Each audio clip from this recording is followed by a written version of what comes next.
days are either straight plays or musicals. But before these Western theater types became the norm here, Philippine theater actually took on many different forms throughout the years. This is 7 types of theater in the Philippines. Number 1. The Zarzuela. You might have heard of this theater type from the smash hit show Mula sa Buwan that described itself as a rock zarzuela.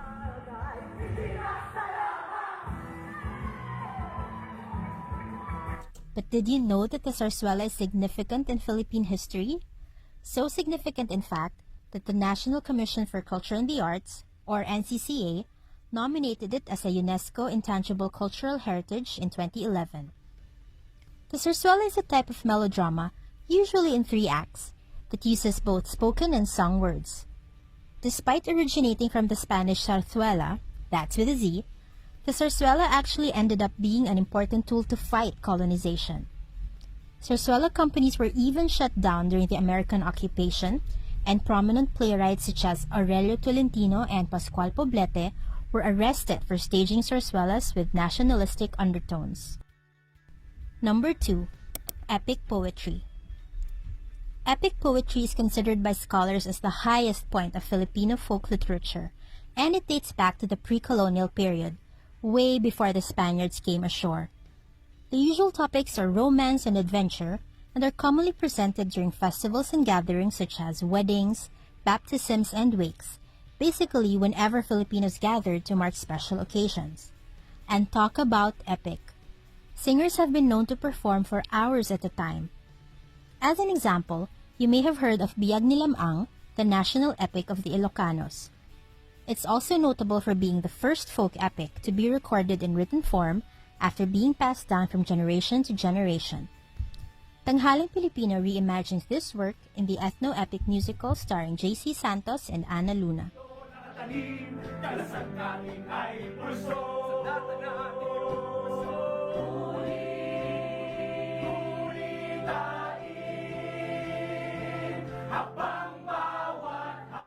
Number 3. Duplo. Were you ever part of the Baliktasan in school? Well, you can trace back those Linggo ng Wika presentations to the Duplo.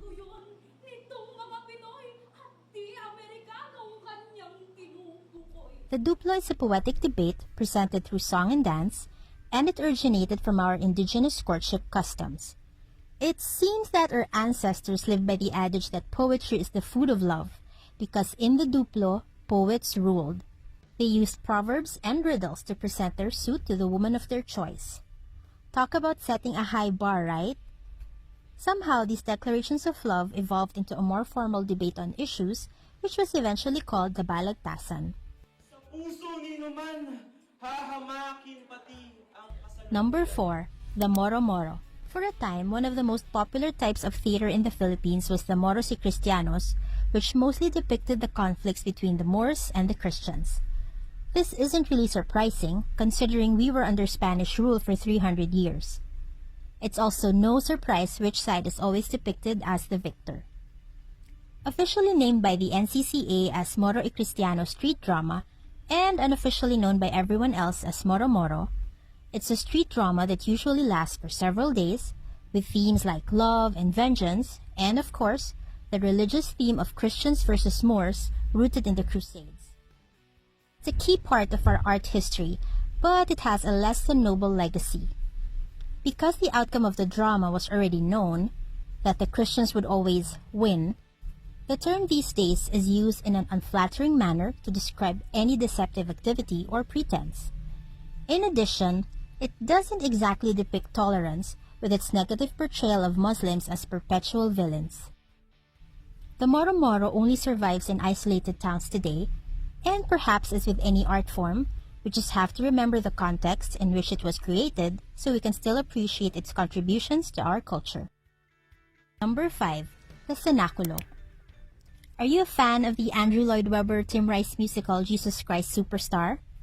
We have our own version in the Philippines, and it's much older too, the Cenaculo or Passion Play.